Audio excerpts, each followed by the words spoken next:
আমার সাথে ফ্রেন্ডশিপটা রাখতে চাইছে, আমি ওকে বলছি of course we can be friends. তবে কি আলভির জুয়ার টাকা পরিশোধ করতেই ইকরা বিক্রি করেছিল তার মোবাইল, এবং আলভি ইকরার বিরুদ্ধে কিছু জিনিস সোশ্যাল মিডিয়াতে করতে যাচ্ছে ফাঁস।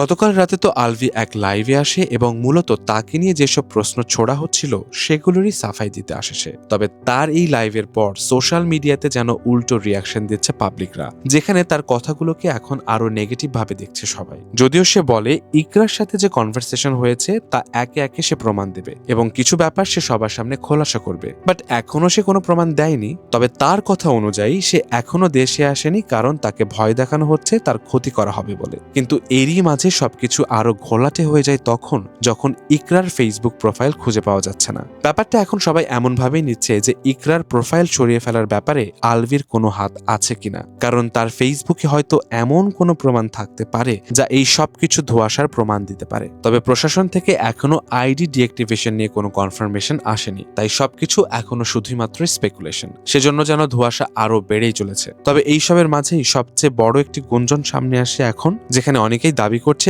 আলভি জুয়া খেলার মতো অনৈতিক কর্মকাণ্ডে জড়িত ছিল এবং এই খেলার জন্য তার পছন্দের জায়গা ছিল নেপাল। ইনফ্যাক্ট এই জুয়ার ফাঁদে পড়ে তাকে তার গাড়ি পর্যন্ত বিক্রি করতে হয়েছে। ইভেন এমনও হয়েছিল 2015 সালের দিকে জুয়ার টাকা পরিশোধ করতে ইকরাও তার মোবাইল বিক্রি করে আলভিকে হেল্প করেছিল। এবং কিছু রিপোর্টস থেকে এমন তথ্যও উঠে আসে যে 2024 ডিসেম্বর থেকে জানুয়ারি মাত্র এক মাসে আলভি নেপাল থেকে প্রায় 50 লক্ষ টাকা লেনদেন করে। এখন এইসব অভিযোগের মাঝে একটা জিনিস কিন্তু ক্লিয়ারলি বোঝা যাচ্ছে, আলভির সাথে তিথির সম্পর্ক এবং ইকরা চলে যাওয়ার দায়ভারের সাথে আরো কিছু এলিগেশন নতুন দিকে মোড় নিচ্ছে। তবে রিসেন্টলি এইসব ঝামেলার মাঝে তিথি একটা ইন্টারভিউ জানায় ইকরার সাথে তার ব্যক্তিগত সম্পর্ক বেশ ভালোই ছিল। তবে সেই ইন্টারভিউ সে আরো জানায়, আমি নিজের জন্য কেনাকাটা করছি, দুইটা সেম চুড়ি ছিল না, দুইটা সেম প্যাটার্নের চুড়ি ছিল।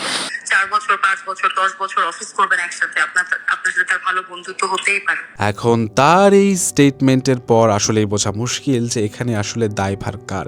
যদিও পাবলিকরা তার স্টেটমেন্টকে মিথ্যা বলেই দাবি করছে, তবে সামনে আসলে কি হয়, আসলেই আলভি কি দেশে এসে আইনের হাতে নিজেকে তুলে দিচ্ছে কিনা এবং সবার প্রশ্নের প্রমাণ সে দিতে পারবে কিনা, সবকিছু এখন দেখার পালা।